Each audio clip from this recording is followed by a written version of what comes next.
What is up, Generals? We are back again with Ultimate General Civil War, and we're taking a look at the army before the Battle of Fredericksburg. So we've built up I-Corps a little bit. I-Corps is still not really ever intended to be a primary combat unit.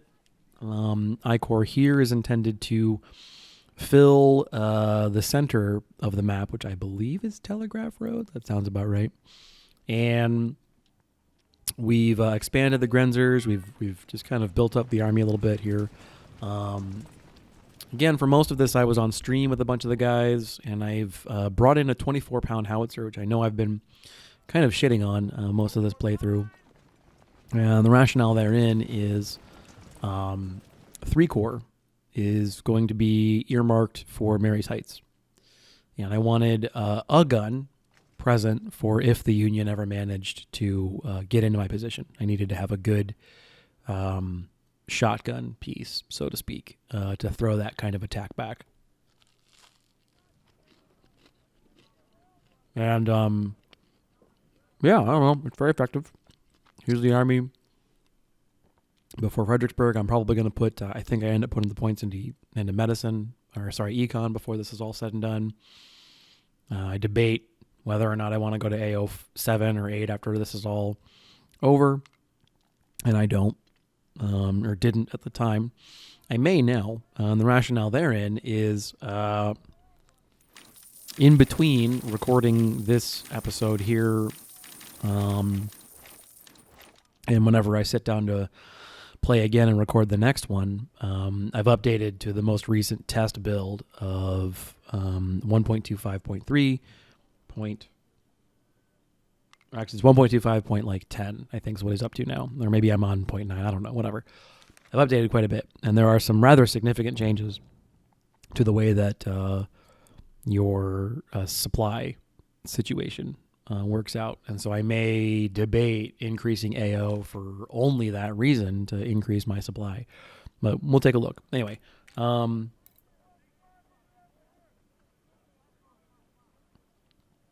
we're going to jump into things here in a second.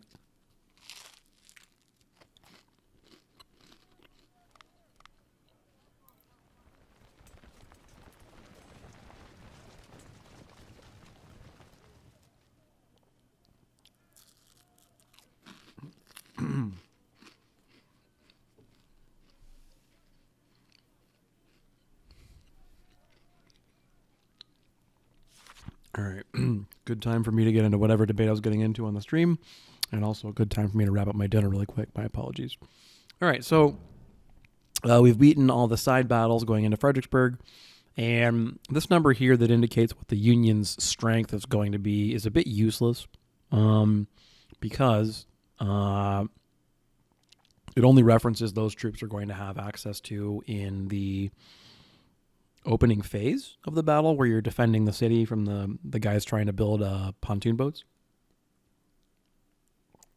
And an interesting thing happens here with the pontoon boats. I don't know if this is a glitch or a bug or something. Panda seemed to think it was a leftover from some previous code. You're only supposed to start this battle here with 1 brigade. And I end up, well, you'll see, I end up having a lot more than 1. Which is not at all how this is supposed to go. So in your playthrough, it is very likely you will not get 4 brigades here. But I did. So anyway, I bring 1 light for spotting. I put 2 infantry, and then I put 24-pound howitzers because I figure they're going to swarm the bridge. I mean, they don't really get across the bridge, as you may imagine. That many troops defending my side of the river in perfect urban cover, and they're in the open or crossing a bridge under fire. And for whatever reason, their units are smaller than mine, which I don't get. Like, I get this is Major General, all right, fine, but the scaling shouldn't be, this in my favor. And yet here we are. So this more or less goes, like this for the next several minutes. They get a second wave of reinforcements. I end up getting cocky and crossing the bridge. Additionally, The AI skirmishers that you get kind of loaned for this mission. As you can see, I just feel confident enough to put the game into 3x. The AI skirmishers that the game loans you here, I got lucky. All of them rolled with the accuracy perk, which is fantastic for me. So normally I can't really rely on these troops to defend the bridge, but they've all got Lorenz's and the accuracy perk and pretty decent stats. So I really feel very confident about them being able to hold that bridge down there. And spoiler alert, they are able to do so. We blast off Hall. Eventually I kind of get the idea that maybe I can actually push across the bridge myself and get a full wipe here to give me just that many more enemy troops who have been ruined, or not ruined, but removed from the equation going into the main battle at Fredericksburg. So if you watched any of the last series where it was also a Major General playthrough and it was also the CSA, this is when I kind of hit that point where I'm not having fun anymore because the AI really isn't challenging. I have tried again and again and again to make Legendary fun, and I don't know if I'm just not good or what, but I'm not having a good time with Legendary off screen. And the issue there is that you can be in perfect cover, perfect situation, and the AI's 4 times your size, and they're all 3 stars, and they're taking hundreds of casualties, and they couldn't begin to care less. And it's there's no fun there. I just don't think it's fun when they're here. They behave at least vaguely realistically. But the important part is that Panda has put a lot of work, and probably Johnny as well. But Panda's the one who usually tells me he's uploaded a file, so I'm presuming at least this part of it's him, although who knows. Well, he does, and Johnny does. Anyway, Panda's put a lot of work into the config file, and the specific part that I'm finding relevant here is that you have a lot of power to tweak exactly how variance mode works. And the specific function that I like the idea of is going forward in my Major General campaign, as at this point I feel as if things are really too easy and it's not really fun for me to play it, and it's really probably not very fun for you to watch, because at this juncture there's not really a lot of challenge left. You look at the casualty figures at the end of Fredericksburg. Frankly, the attack on Mary's Heights is embarrassing. All of that sort of leads to my opinion that it just wasn't really fun. It's kind of the same reason why I restarted at this point in the last playthrough. And this battle goes, broadly speaking, better than that one did, if that gives you any indication. So the relevant portion is that I can tweak not only the probability of splitting, which whatever, I don't care. I can tweak the I'm not sure the exact file names, but I can tweak the size multiplier. So if it works the way that I think it does, and I'll confirm off camera, but what I think it is there's a file in the AI config file that allows me to simply give the AI a size boost. What I would love to do is I'd love to make it so that even on Legendary, you're not facing against 3 stars at distress call for the Union. You know, like that just kind of ruins it for me. I don't have an issue with they're bigger than me. I don't have an issue with 2-to-1, 3-to-1, 4-to-1, whatever. That's fine.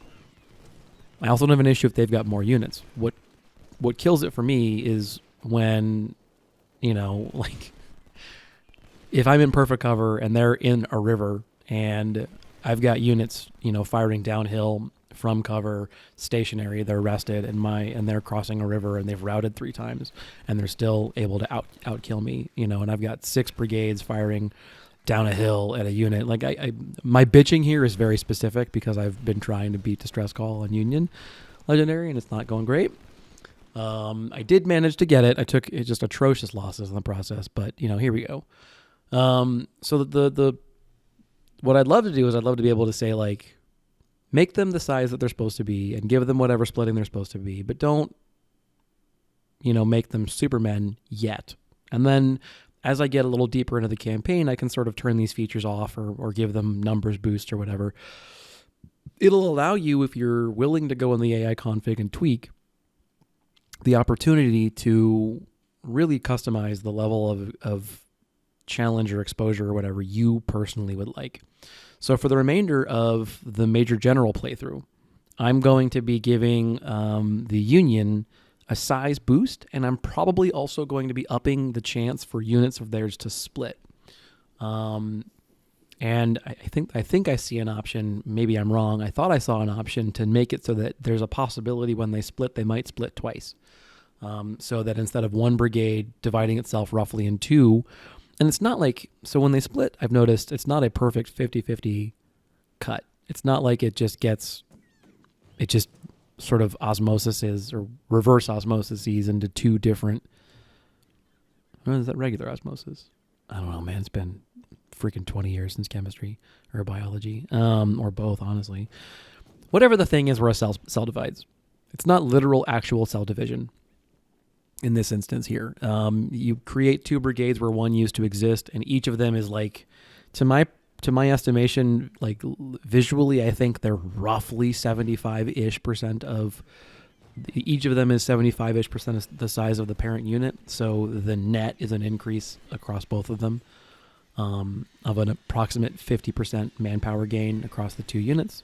Additionally, you've got two new units, or one new unit, I suppose. So what I'm going to see if I can't do is either give them a flat manpower increase. I'll say, just as a test initially, the manpower times 1.25. Just everything across the border, across the entirety of their army is 125%-ish the size of what it should be. So for where you'd have 100 men, you actually have 125. Multiply that across the whole army. So hopefully that should put them back in the stead where still Major General, this campaign can continue without me needing to feel like this is boring and you not having a good time watching it and whatever else. And I'll start off with that 1.25 multiplier, and if that's still too easy, because we do kind of have a competent, body of infantry, we do have a competent artillery corps, etc., so forth and so on. Like the army is well developed at this juncture. A lot of 2-star units, a good officers corps, a good counter battery mission, some counter infantry guns, but I still question the validity or usefulness of those guns. You get what I'm getting at. The army is in a really good place, and it's optimized. We're this deep in the campaign, it's optimized. I've got a lot of stats in my campaign screen stats that are good. I feel very good about this army. It feels powerful. It feels like it's in the right place, all that kind of stuff, right? So even 1.25 might not be enough. And if that's the case, I'll tweak upward, and I'm going to be fairly conservative about the tweaking.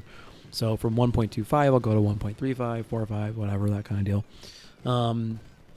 And we'll land on whatever we land. And if it gets continuously easier and easier and easier and easier and easier, I'll just continue bumping it up to whatever I've got to bump it up to. And so if it gets to the point where, we're going into the Battle of Washington and the AI is getting like a fucking 6x multiplier or something, like, Jesus, what the hell? What have I gotten myself into at that point in time? And can my computer handle it? Short answer, yes.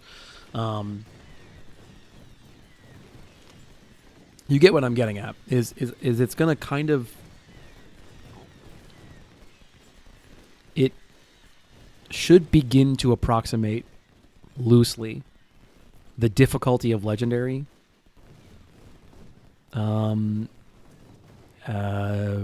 If I understand what exactly it is that makes Legendary more difficult. So I have been under the impression, and it seems inaccurate, that what makes Legendary is that the AI gets an increase to its morale, stamina, regen, and also more preferable roll chances or random die chances on its training stat on the campaign screen and armory stat. That is my understanding. So I can't really do much to tweak that part of it.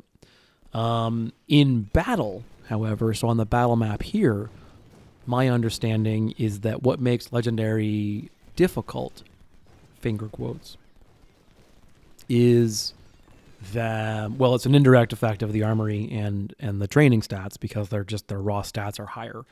I was under the impression that on the battlefield they also got a positive bonus or positive bonus in their stamina, morale, etc., regeneration.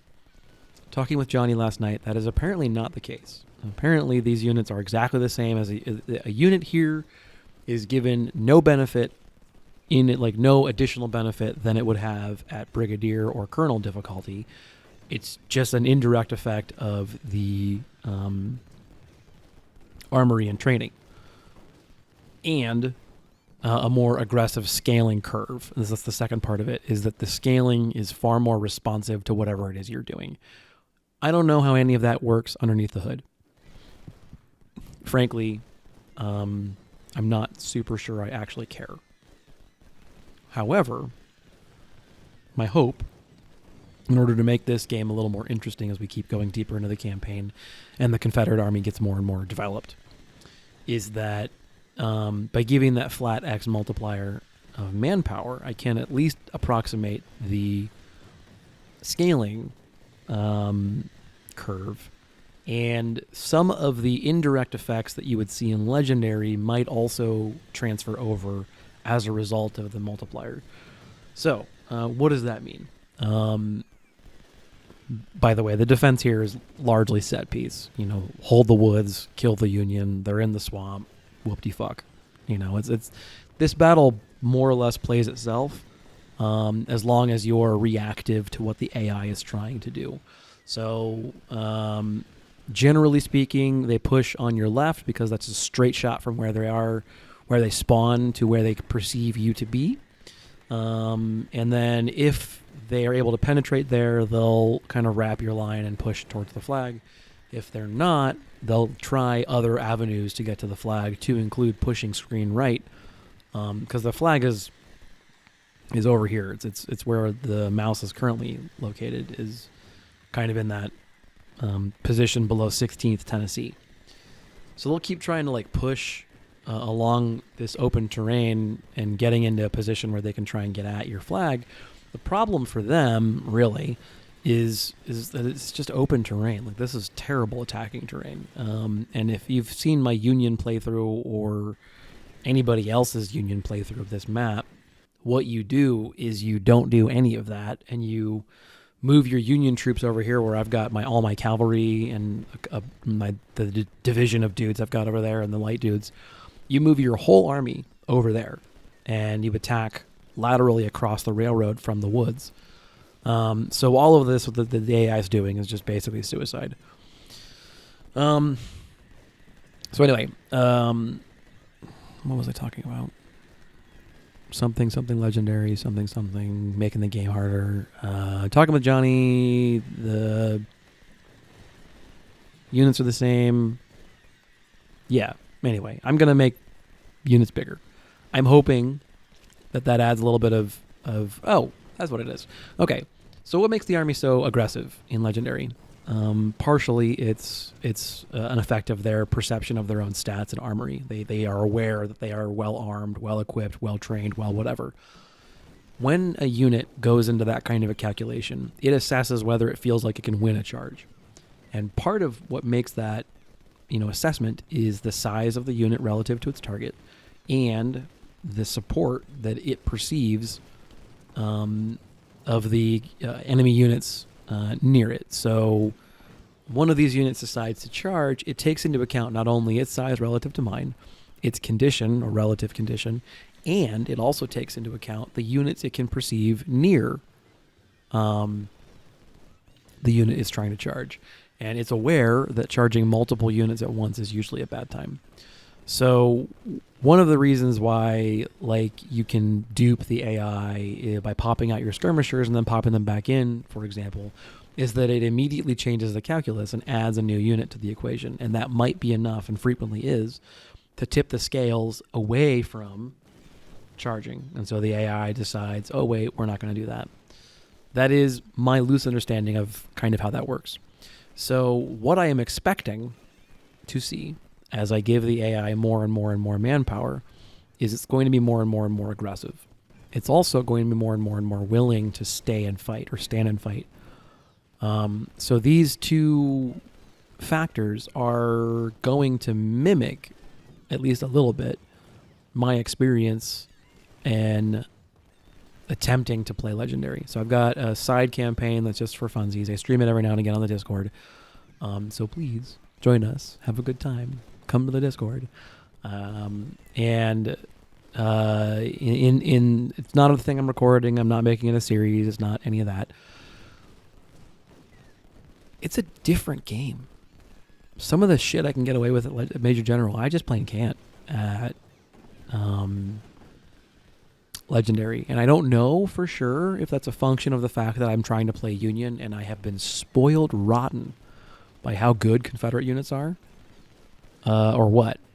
I don't know. Or maybe it's just the fact that, like, I haven't really had time to grow and nurture and train the army and establish it and that kind of thing. Who knows? I've got no idea. So anyway, I'm hoping to capture some of that difficulty adjustment and make this a bit more interesting. Because there's, like, this battle, it's never really in debate. It's never really, like, is he going to be okay? Or is the Union going to win? At no point during this fight do I ever feel like there's a chance the Union's going to overpower me. I frequently feel as if a unit here or a unit there is going to take more casualties than I might like. Okay, fine. I have medicine 10. There's a difference between, that brigade or that battery has been hit harder than I'd like in this battle, and I genuinely feel as if there is a realistic chance that I might lose this battle. I haven't felt that part in ages. Now, that's wonderful for the purposes of reliably getting an episode out every week. I like that. And I'm sure you do too. And you know, these videos are intended at least partially to give you an idea of what you can expect when you play as well. But I think it would be more fun for me. It would hopefully be more fun for you and everybody else if I had to think at all when I'm playing these battles. If I had to, like, worry. Because if there's no conflict or no real danger, at what point is that not fun to watch? You know, it's like when you play D&D, like, if the characters don't ever perceive themselves as being in danger, what's the point? Why run the combat? Why spend 3 hours, you know, fighting out against a band of orcs when you can just be like, look, you're going to kill them all, it's fine.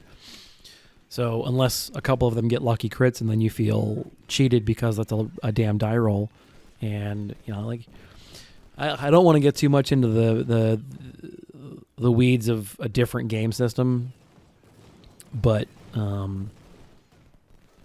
yeah, I'm not a fan of the flat D20 mechanisms of Dungeons and Dragons. I'd much prefer a smoother die curve of 2 or 3 D6 to sort of adjudicate things, and mostly there because it rewards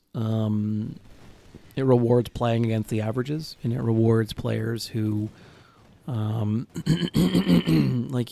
every now and again a crit feels lucky or rare. All right, fine, sure, but it rewards players who push, you know, who build towards an average of some kind. Like 2d6, you should expect 7. 3d6, you should expect 12, give or take. Or maybe even, 3d6, you should not expect 12. 10, I think.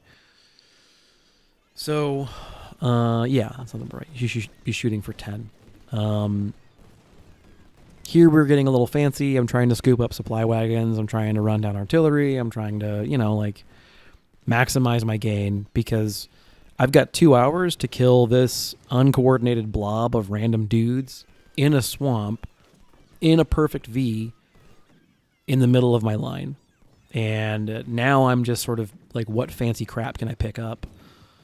This part is interesting. Gavin here, this big brigade, is interesting. I've got the 5th Alabama kind of running him down. I've got my cavalry, obviously.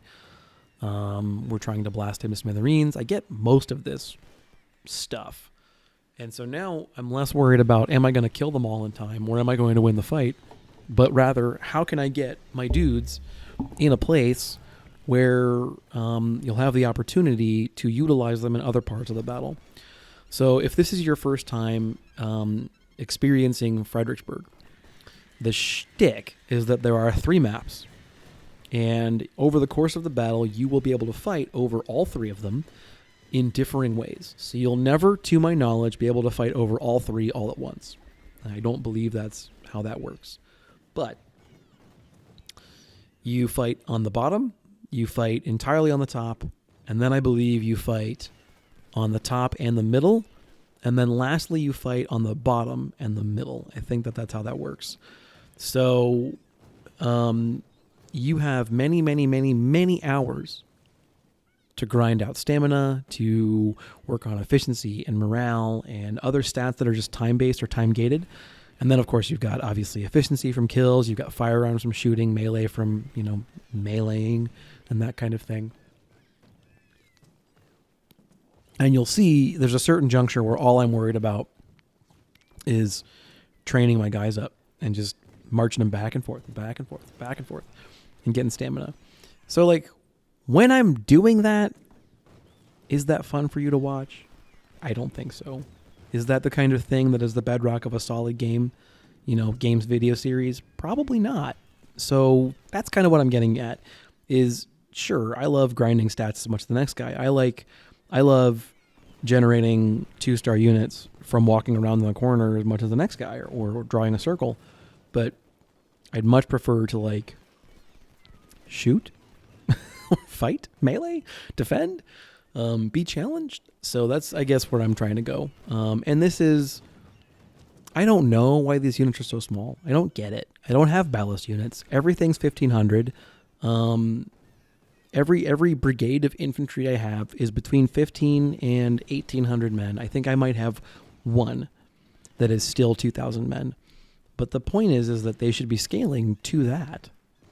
And Major General, in my perception, they should be I was expecting enemy brigades, especially in the vanilla game. When I played this vanilla at MG on the Union, if I had 1,500 man units, which I didn't have until far later in the war, I would expect the AI to cap out at 2,950, which is the size cap, I believe, in the vanilla game. And I was not even a little bit surprised to be seeing enemy units at 2,900, whatever. So here, where they've removed the size cap, I'm expecting, if my men are 1,500 and we're playing on Major General, I'm expecting the enemy to be 4,000. That's about right. 4,500 would be 3 times the size of my brigades at that point in time. And maybe they'd be dumb and use those brigades as battering rams. Who knows? Let's find out. We'll learn together. That's the thing. We're going to learn this together because I've got really no clue what to expect. But what I don't want to do is I don't want to make you guys watch these utter steamroll videos that just aren't fun because oh, look, it's these 3 brigades destroying the entirety of a Union army plus some snipers who are, obviously more powerful. So there's some things that Panda has done to sort of scale back a lot of the worst excesses, so to speak, of this mod. And he's mentioned a couple times that I think if I just revert and use this save in the new version of the mod, I'm going to be ahead of the curve of where I should be. But I mean, I'm not going to make you guys sit through the first several missions all over again, and I'm not going to revert or stay on an old edition of the game if there are features I'd like to jump in on. And the specific feature I'm most excited about is the ability to dynamically give the AI a size bonus or malice, as the case might be. So in my personal game, I have debated to get over the hump that is the early Union campaign, giving the enemy AI, this is just personally, a 0.95 or 0.85, or tweaking that as needed, 0.9, I don't know, size multiplier, just to get over the hump of the first couple battles, and then tweaking it up to 0.1, and then the same deal as I go deeper and deeper and deeper into the campaign, and my army's better and better and better, tweaking it to 1.25, and that kind of deal. So I don't know where those breakpoints are. I don't know if that's the intention of how you're supposed to play the game, but I don't know. Yeah, I think that at a certain juncture, your army can handle more, right? And at a certain juncture, your army can handle more, and giving the AI better guns isn't really the way around that, because as you get more and more and more efficient, as you get better counter battery, as you get better snipers, as you get better, whatever, 3-star units and everything else, the fact that they've got a slightly better damage curve on their rifle isn't really enough to make up for the fact that the AI is not the best in this game. And you know, it mostly works, but it also sometimes doesn't quite get there. Or it doesn't really do anything super de-duper creative. So I'd love to give it more units so that maybe it could try and throw me for a loop. But otherwise, I mean, I'm playing at, this video playback is at 250%. And as you can see, it's still pretty slow going. We're half an hour into the Battle of Fredericksburg, and I was streaming this live the whole time, and we were having conversations and whatever. I probably should be fast forwarding in the gameplay, but I wanted to make sure I got everything. And I know that there is a school of thought that would be more, let this brigade here, Russell, get away, and then I can use the time when we come back down here to fight the third time. I can use that time to march my entire command around for 5 in-game hours or whatever and get that much more stamina. It's a thought. I can see why you would do it. It makes perfect sense.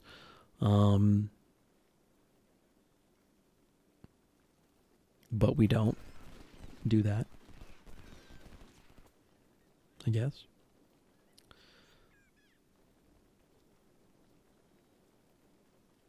So yeah, we get these units. I think eventually here the AI realizes that,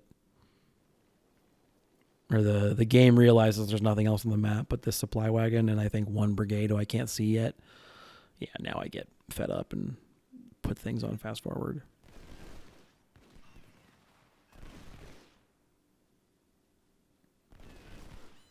Boom. All right, so Marye sites. Here we go again. I rejigger some things here and there. One of the nice things about the way that your artillery ranges work is that I can't quite reach into the city. And if they want to get at me, they have to come out of the city. There's a couple guns here and there that can reach into the actual city, but for the most part, they have to come out. Additionally, notice that my musket ranges perfectly hit the river. So the second they hit that creek, they're getting shot at. And my biggest risk is on the south here, where 5th Texas? That doesn't seem right. I'm pretty sure the 5th is someone else. Whatever unit's on the south there, I can't quite read it. Maybe 3rd Texas? Yeah, it looks like 3rd. So down south where the 3rd Texas is. There, I think, the biggest risk, and then 5th Florida on the far left of my line, because they're going to be being shot from the side. And I neglect to pull them out of the trenches, and I should. So I really work on supporting 3rd Texas down there in the south with a couple of backstop units, because they just have a really wide frontage, so they're spread very thin. They hit hard. They they're going to inflict a lot of casualties on the way in, but one brigade shooting at 4 or 5, even with favorable exchange rates, is eventually going to just be kind of like, I guess not. So yeah, once again, these units are just weirdly sized. And I saw this a little bit at Second Bull Run as well. They're all about my size, plus or minus.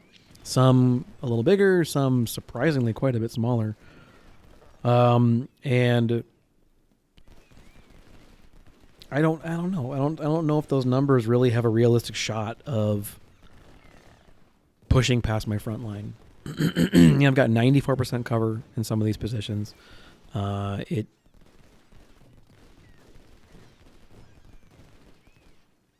just, I don't know. There's never really a chance, I don't think, for them to break across. I mean, look at all these brigades coming across the river now. 800, 910, 966, 945, 945, 966, 948. There's a couple. 1,500. Sure, that's a big one. I think I see a couple of 1,700 size units. But, I mean, come on, man. Like, they're going to be coming uphill over open ground against units in trenches who have backstop support. You know, brigades to support them from the rear. They've got to be bigger. 3-4 times the size of this stuff if they're gonna realistically get into Marye's Heights. And okay, in fairness, Marye's Heights is like the penultimate defense battle. You know, this is there's a video from the history guy he does where he fights this battle, and it's, I think, 100% light infantry, and it's fantastic. It's really cool. I just to illustrate. And it's a couple versions back in the Rebal and whatever else, fine, sure. But, it's doable.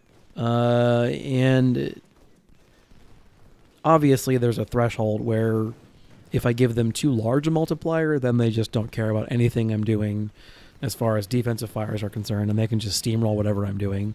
If they've got 6,000 man brigades, who gives a fuck what I'm doing, right? Like, it just doesn't matter at that point. But at this juncture, the exchange rates are incredibly in my favor through the whole battle, basically. And on the top left of the screen, you see a couple of my light units are working around the extreme Union right. And they're going to work on getting into the Union rear. And specifically, I want them to shoot Union artillery, because some of them can shoot at me from the river, and I would like that to not be the case. But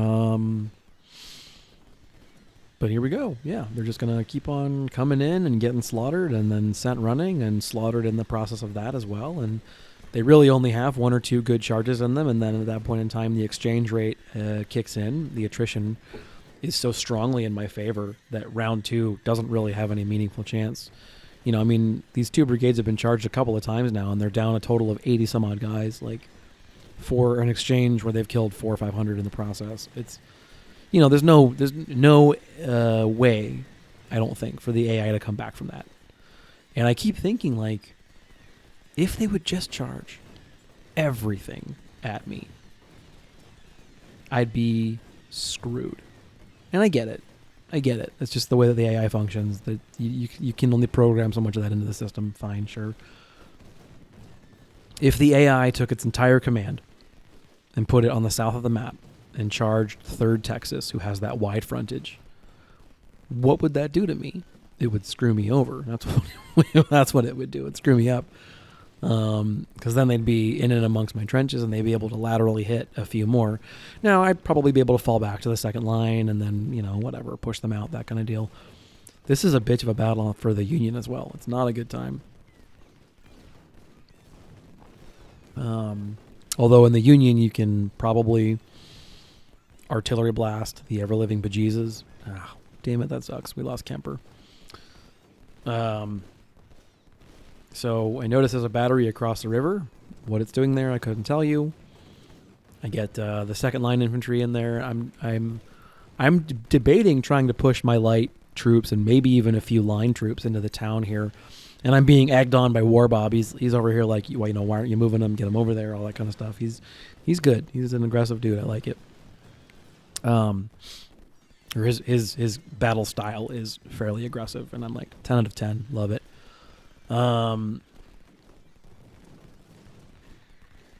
So we get these light units sort of pathfind, so to speak, for the remainder of my command. They get into this town here. And honestly, once I'm in the town, even with just the light units and wrap up some of these artillery batteries here, this park back there they've got going on, once you wrap that up, it's like, that's all she wrote, like there's not much more to it than that. Oh, excuse me. So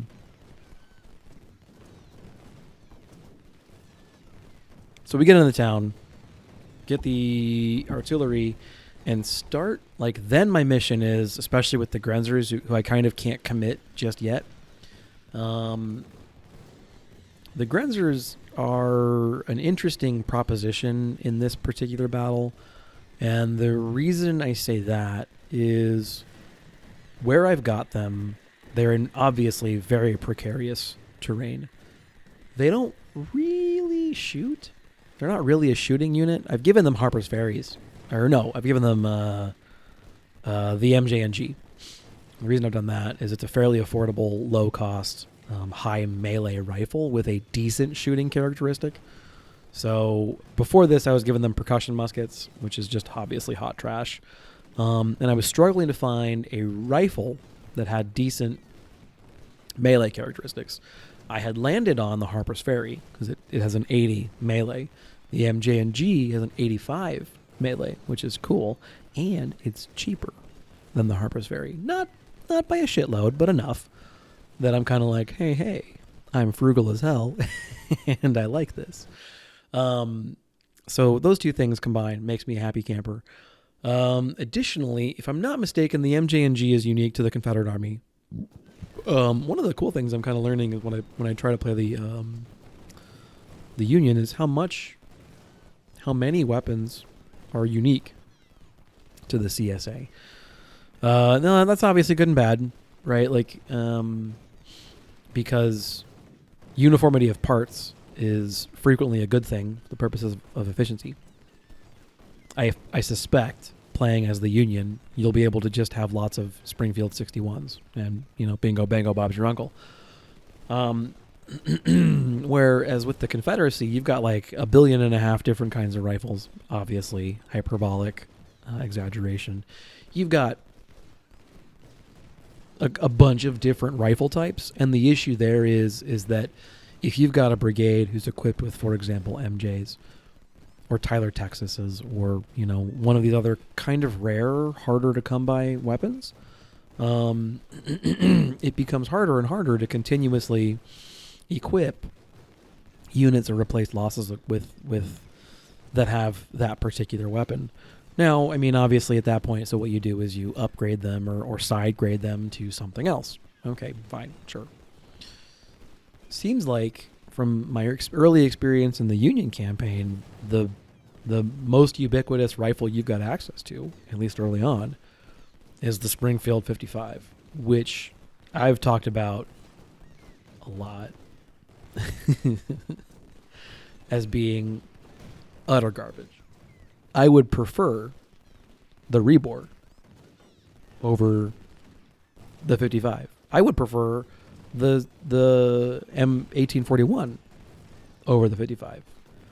And I say all of that because they have 40-ish%. Well, the Rebor doesn't, but it's got 40% accuracy at max range. The 41 does. So that Mississippi rifle is a big deal. It's a big deal early in the campaign. And that is, I say that like I'd like that. Sure, I would like that. But the thing is, that's kind of like, that's the Confederacy's whole shtick in the early campaign, is they've got access to rifles before the Union does. And, like by comparison, the Union has access to Whitworths and Sieges and all that kind of shit just in their armory. Like, I can just go to the store and I can buy a Whitworth right after Philippi. If you had a high enough logistics score at the start of your campaign, theoretically speaking, you could get a battery of Whitworth 20-pounders and Jameses, for Bull Run. Maybe. I don't know how you would do it. I don't know how you'd get your logistics that high. In the opening screen, when you're kind of like building your character and talking about your past and that kind of thing. I don't know how you'd get log high enough, I think, to get you those guns that early, but certainly by Shiloh, no question. You could have, if you really gunned logistics, you could have 20-pounders and Jameses and whatever else at Shiloh. Now, the issue is that you would have no money, no training, no recon, like no anything else, and that part would obviously suck. But you would have sieges. So maybe, theoretically speaking, it's worth it. I don't know. I don't think so. But I'll tell you, I'm not looking forward to Shiloh with like an army built entirely on Springfield 55s. That's not going to be that is not going to be, as they say, a good time, man. Yeah, I don't know, man. I wish I had more to say about what's going on the screen. Their attack on the front line is just immediately a non-issue. It's going to fall apart completely. I'm trying here to avoid fighting in the swampland. That's sort of mossy, patchy green stuff is classified as swamp, which gives you a huge speed debuff, and I think doesn't really do much for your cover or your stealth or any of that nonsense. And you know, like I'll kill them because I've got 6 brigades at full strength and they've got 3 at low strength. But I'll take more losses than I want, and more importantly, I'll blow a lot of condition in the process. So I just kind of don't want to. I don't want to deal with that. So this is pretty fun. I push the Grenzers across the river because I have a suspicion that if there was one Union artillery brigade up here across the river where I've got the supply wagons now, like if you go straight across the river to the top of that hill, they had a battery up there, which I've since gunned down.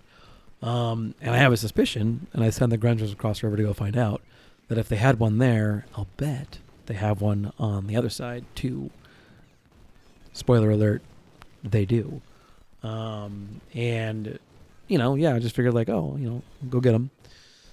I'll push these 5 brigades. So this is a division plus attack into the city.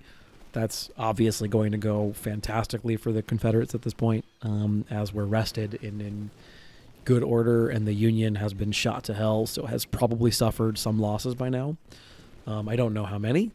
I don't get pop-ups that tell me if division commanders have been killed yet. I don't know really how a Union commander or Confederate commander would know that a division commander had been killed.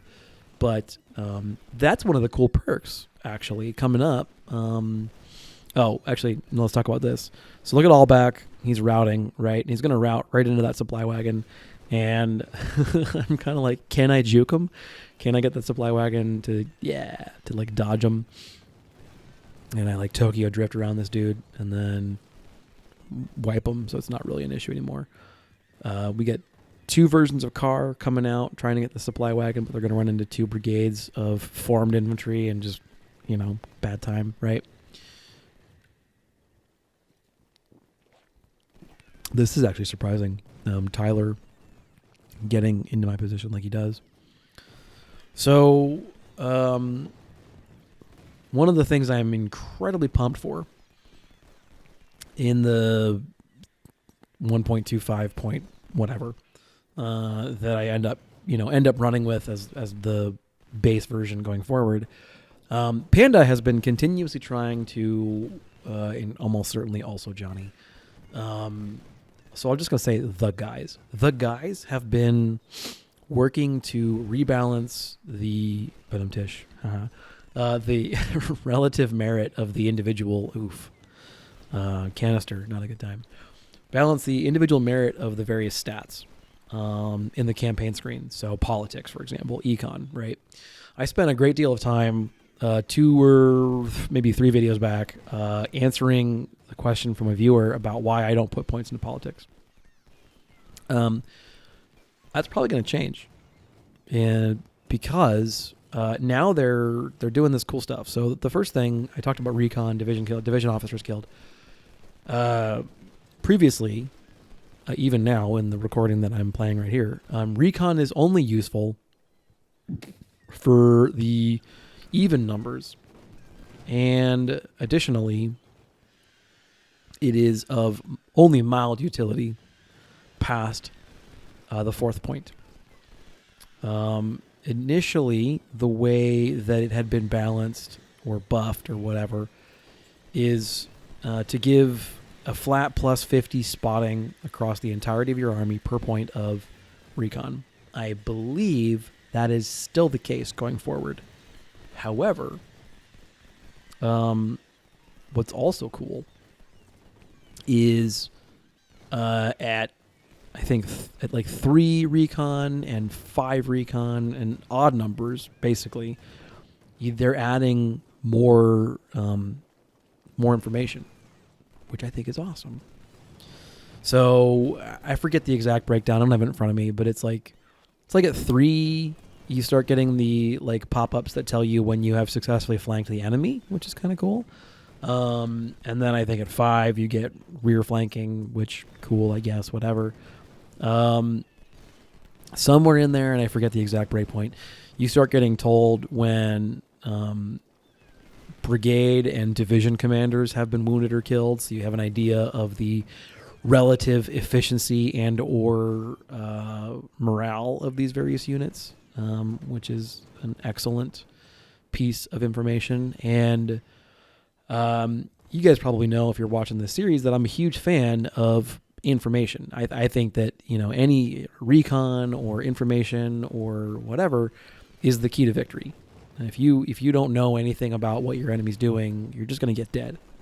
And if you can see everything, your counter battery, your 3-inch ordnances, your 10-pound parrots, etc., etc., etc., they increase in utility exponentially if you can see the whole map,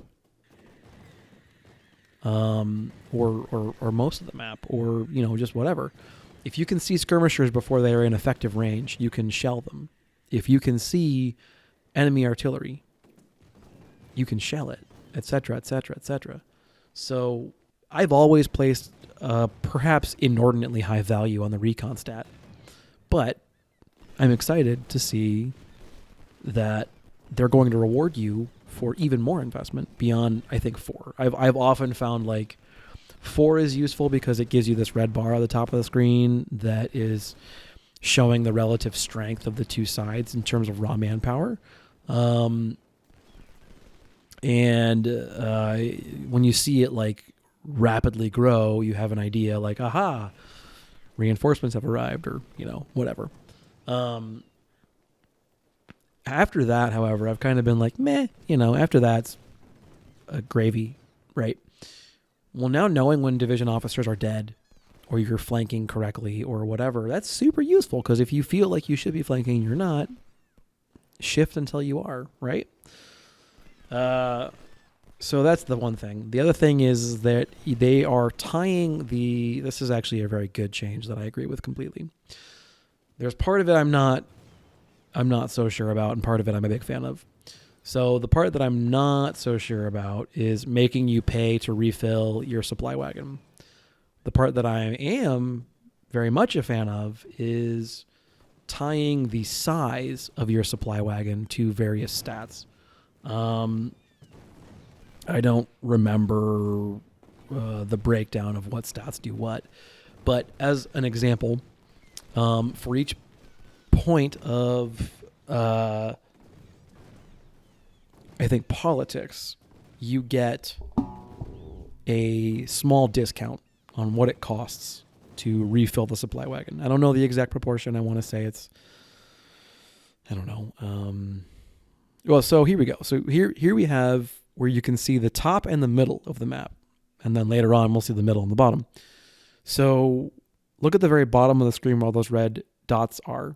Those are the members of my first corps that I marched far enough up or north that they would be able to partake in the latter part of the battle. And the reason I did this is, as you can see, A, I want coverage across the entirety of my line. And then B, I can march them around and they can get insane boosts to their stamina stat, which is obviously not like the most exciting thing in the world for you to watch, but it'll give me an opportunity to ramble more about the reasons I'm really excited about what Panda and Johnny are doing in the next version of the Rebel mod, and why I hope we can make the rest of this campaign super exciting for you, the viewer. Because that's like, if I don't think this is good TV or good YouTube, I don't know if I'm going to keep doing it. And I think that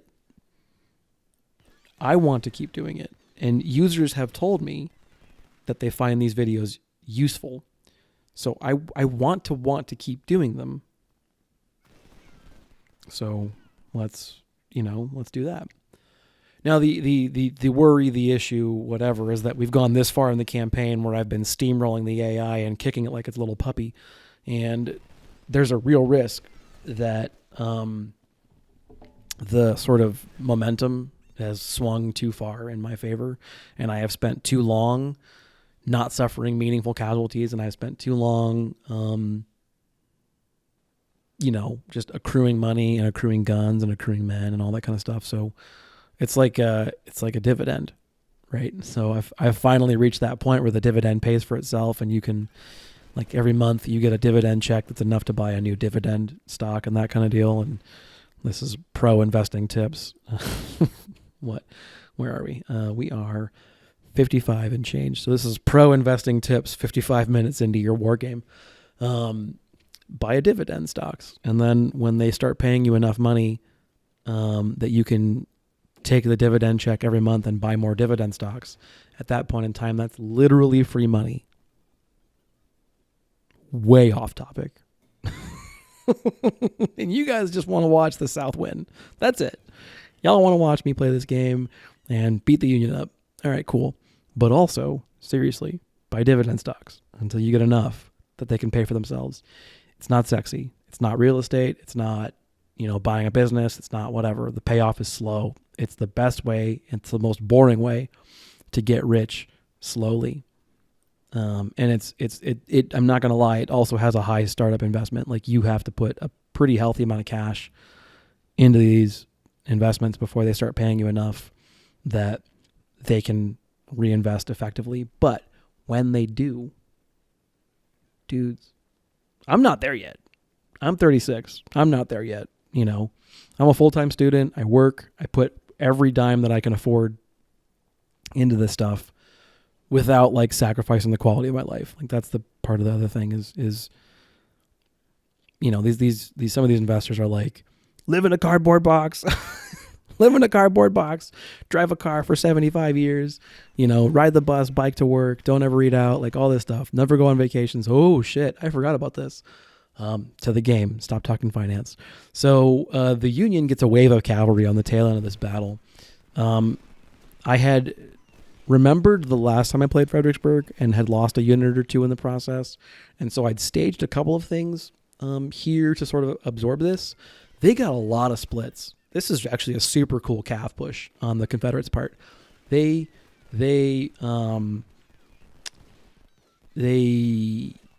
don't know. I think all of them split or damn near to it. Unfortunately, they're all Dragoon Cav. And for whatever reason, the cavalry is unwilling to press an attack, it seems, into melee. I don't really know why, but even melee cav with, like, pistols or shotguns or whatever will, like, ride right up to your face, and they're point blank. And I'm puckering up and I'm all worried. And then they pull the trigger on their shotguns and run away, and then let me shoot them in the ass. And then they get rear flanked, even if I don't get a warning about it, and they rout. And this is just the way of things. I don't really get it. So, anyway, the point about investing is I'm not there yet.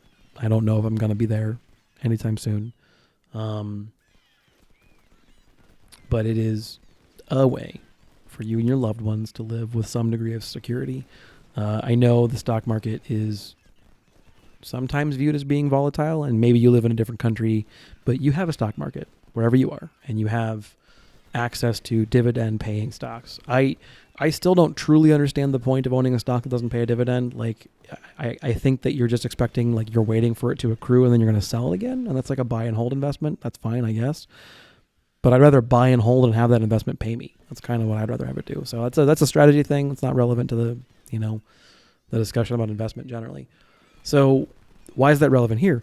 I've had 2 grand battles now at this point in time where I've taken basically no casualties that matter. And I've had insane amounts of income that I haven't been spending on new units and new guns and new recruits and new whatever. So my bank has spiraled out of control, and my armory is fantastico, and I'm doing great in terms of, like, the resources. This game is supposed to keep battering your army down, keep on knocking it down, making you take casualties so that you expend precious treasure building the army back up, right? And I've had 2 campaigns where none of that's happened. From second Bull Run basically on, I've been running roughshod over the AI. And what got me on this whole dividend tangent is every battle you fight like that where you don't take insane casualties and you maximize you optimize your command and everything else through that whole process. Every battle you fight where you don't take those nutso losses, that is a huge windfall to the overall health of the overall army. And I've had many, many battles now and side battles and everything else to do this. And even with upping the amount of dudes that the AI gets, will that be enough to make the challenge significant or meaningful? I don't know. So we'll find out. So back again to the stats. They're limiting how large your supply wagon can be, and then they tie the health of your supply wagon to various stats: politics, economy, logistics, etc., etc., etc. What that means is certain stats will make your supply wagon bigger, and other stats will make it cheaper to refill. Now, I would imagine at a certain juncture it becomes functionally free to refill. I would imagine at, Econ 10 and Log 10 and Pol 10 and all that kind of shit. Like, it's the discounts have stacked up so much that you're paying like a quarter on the dollar or something to refill the whole thing.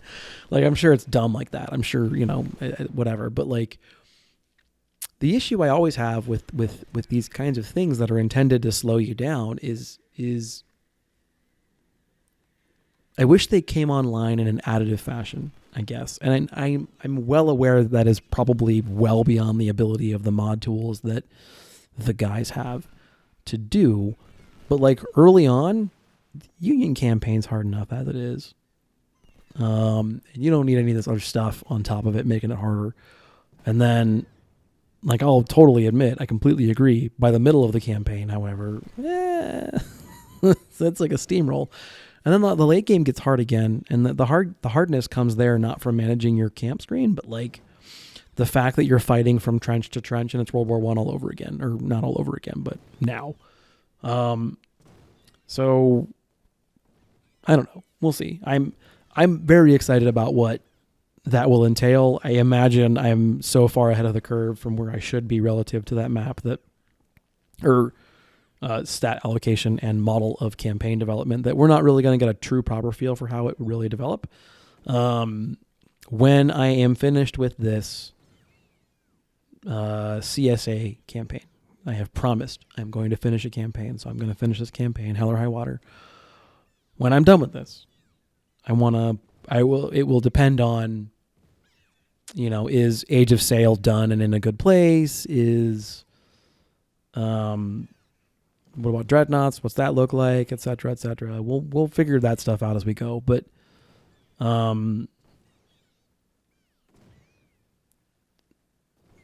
you're going to get a legendary playthrough with one faction or the other. And we'll figure it out. Probably Union, because I've done back-to-back now 2 Confederate series, admittedly only one that will get finished. So I think a Union is what you're owed. Union is sufficiently different, and between Warbob and Panda, a bunch of guys have done really good Union content or Confederate content. So we're wrapping up near the end here. The battle, I have 4 hours where I could march around, but there are 0 soldiers on the map, and very soon here the game will realize it. But in the meantime, let's get as much stamina as we can. So here we go. Fredericksburg, we get 4,700 casualties on the Confederate side. Net, probably like 5,000 when you take into account cavalry and guns and shit after medicine. Union, 66,000 or something crazy like that. A bunch of officers get promoted. One guy goes from captain to major, which was a good time. We get Albert Johnson gets his third star in the wreath. PGT Beauregard finally picks up a damn wreath. Longstreet finally picks up a damn wreath. Like, yay, we're minting generals. Woo, finally. Kemper dies, which sucks because I'm pretty sure Kemper's been with us since the freaking tutorial mission, but whatever. I get 8,000 basically Springfield 61s, which feels really good. And then look at all these supply wagons we capture. Like, I never counted this, but it's a shitload. So I don't know, 10, 11, 13, who knows? It's a lot. This is a great battle for the Army. We do wonderfully here. We pick up a bunch of supply wagons. We pick up a bunch of guns that are great. We don't get a lot in the way of captures, which is fine. More dudes, more money at the end of it. We've got $500,000. We've got 2 career points. I'm not really sure where I put them. I want to say I put them in a econ, but hell if I know. Yeah, I mean, we're just in a darn good place. So in the next video, I'll be playing in the new version of the mod. I'll do a camp screen. I guess I put an AO. We'll do a camp screen. I'll talk about kind of stuff. I don't know. We'll walk through all of it because it'll be kind of a live recording. But thank you for sticking around through this whole battle, and then thank you for sticking through the whole campaign up until this point. Cannot wait to see where this goes. Really just beyond blown away and shocked and surprised and happy about, the community around this game and the amount of support you guys continue to show me. It means the absolute world. So from me to you, this is Fiasco saying have you have a wonderful day, wonderful weekend, and I will see you in the next one. But until then, I'm signing out.